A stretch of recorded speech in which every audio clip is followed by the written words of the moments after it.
Hey guys, welcome to another episode of The Vinyl Den, your channel for record collecting by record collectors. I'm Nick. It's Tuesday, time to talk about some new releases coming out this Friday, June 9th.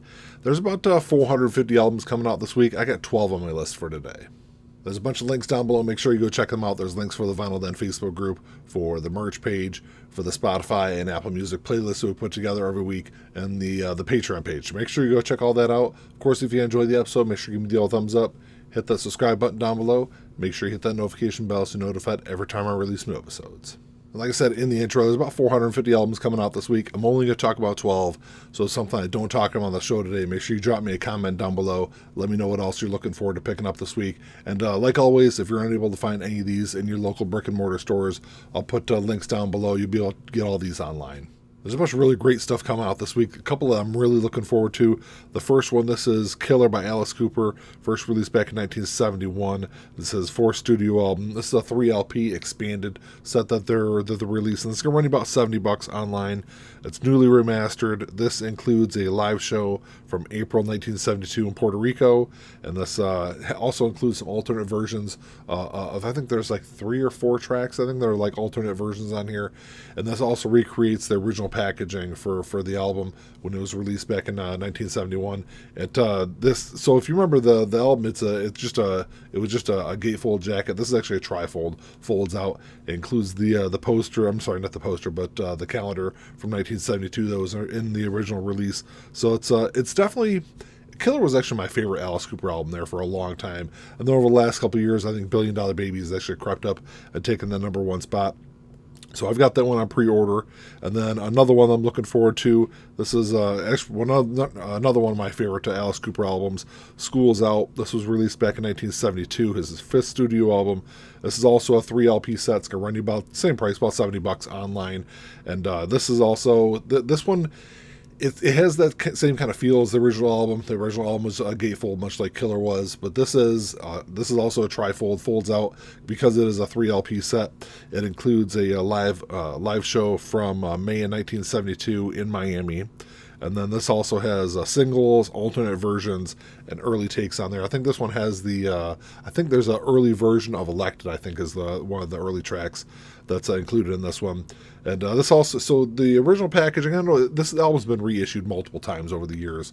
And when it's been reissued, some of it has been kind of a take on that original packaging where it folded out like the big desk. And others have been on a Friday Music reissued it a couple of years back, and it was just, it looked like the desk, but didn't actually fold out. This recreates the original packaging. It folds out. It has the panties and everything with it. So those are 2 albums that, 2 of my favorite 70s albums. So, of course, I got both those on pre-order. This week, you've also got 2 Prince albums that are being reissued. These are actually both RSD releases from the last couple of years. The first one, this is The Truth. This was released back in 1998, his 21st studio album. So this is a 2021, RSD 2021 release that they're reissuing this week. I think the original one was on colored vinyl, I believe. Maybe it wasn't. Maybe it was on black. I don't remember off the top of my head. I have it. It is a really great album, but it's a different kind of Prince album. It's mostly acoustic, really kind of stripped down. I think it showcases how great of a lyricist Prince was. It's a fantastic album if you're unfamiliar with it. It's going to be about $24 online. And then it's also probably one of his most underrated albums also, in my opinion. And then this week you've also got The Gold Experience being reissued. So this was a RSD title from last year. What's different about this one is the RSD version last year had the promo cover when it was released. So this was originally released back in 1995, and the album artwork that they're reissuing this week is that original artwork that was on the album when it was released in 95. The RSD version last year, I'll put a picture up. It's what the promo version of that album was. So slightly different. It's going about $32 online. And this was an album that was interesting because I never thought it would get reissued. There's legal battles over the song The Most Beautiful Girl in the World. It was tied up in courts for years and years and years, and that's why it wasn't available on any streaming services. And I really didn't think this would ever get reissued. And then when I saw it pop up on RSD last year, I was really excited because original versions of it were going for hundreds and hundreds of dollars, which I wasn't really going to pay for that album, even though it was a really good album. But, so I'm kind of on the fence because I had that RSD version, but I prefer the original artwork version of it. So for $32, I might pick that up this week. There's also a couple of classic Alkaline Trio albums that are being reissued this week. The first one, this is Good Mourning, first released back in 2003. Their fourth studio album. It's a double LP. It's running about $31 online. So this album was co-produced by the great Jerry Finn. Jerry did a bunch of great stuff from, he did Green Day's Dookie. He produced all of the Blink albums, these are the classic, those really great Blink albums, Enema of the State, Take Off Your Pants and Jacket, and Untitled. He worked on And Out Come the Wolves by Rancid, just a bunch of great punk albums from the mid to late 90s and into the early 2000s. So he was involved with this one. This one actually peaked at number 20 on the Billboard 200 here in the U.S. It's Alkaline Trio's highest selling album of all time. It's a great album. If you're unfamiliar with it, if you're a fan of that late 90s, early 2000s punk, definitely check that one out. It's a fantastic one. I actually don't have it on vinyl, so I'm definitely going to grab that this week. And then you've also got Crimson coming out. This was released back in 2005. Their fifth studio album. It's also a double LP. It's also going to run you about $31. This was produced also by Jerry Finn. It's not as good as Good Mourning, but I think it's up there as far as Alkaline Trio albums go. And this one actually peaked at number 25. So it didn't do quite as well as Good Mourning did, but it's their second highest album of all time. One new album that's coming out this week, I know a bunch of people that are excited for. This is Extreme 6. It's their sixth studio album. Of course, that's why the album is titled 6. It's only about $36 online. There's a bunch of different variants of this. I think there's an Amazon exclusive. I think there might be also an indie exclusive of this one.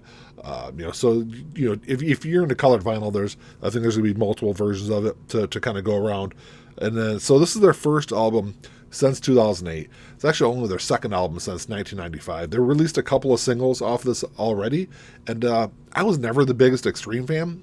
I actually like the singles I've heard off of it. I'm gonna have to wait to stream this full album when it's released this week. But I'm kind of up in the air on it. There's if I really love it, I'll grab it when I'm at the record store this week. But we'll see what I think of it. It's definitely what I've heard of it.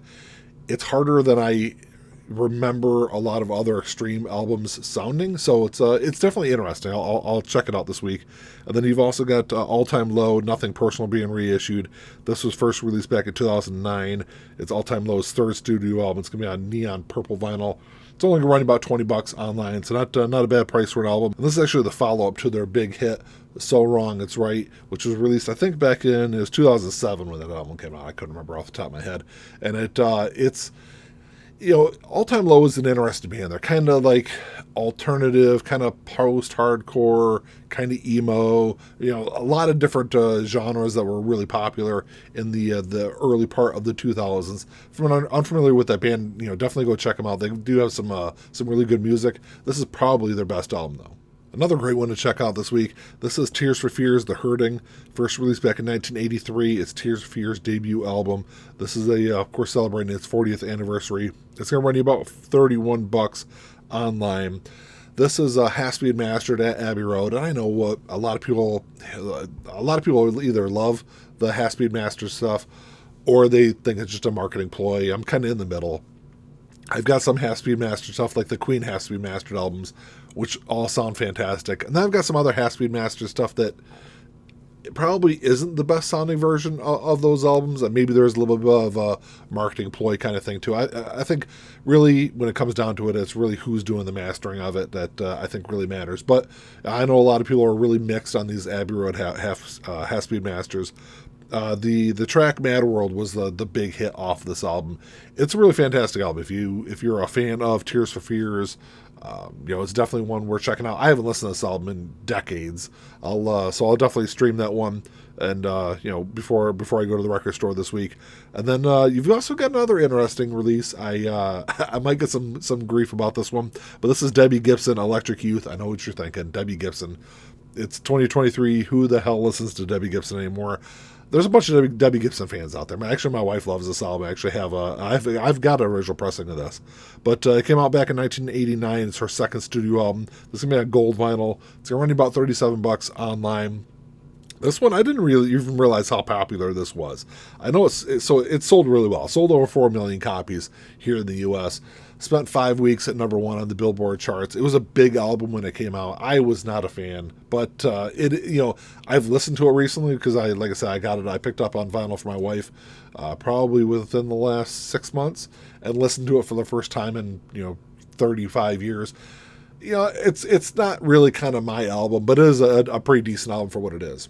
I don't talk about a lot of rap on here, but there's a really great rap album getting reissued this week. It's one of my favorite rap albums of the 2000s. This is Lil Wayne, The Carter 3, first released back in 2008. It's Lil Wayne's 6th studio album. It's gonna be on black vinyl. I don't think they really release a lot of rap albums on colored vinyl. And it's a double LP. It's going to run about $38 online. It was a huge album when it was released. It debuted at #1. It sold 1 million copies its first week. I think it sold like 8 million copies here in the U.S. Since 2008 when it came out. Just a fantastic album. Lollipop was the big track on here.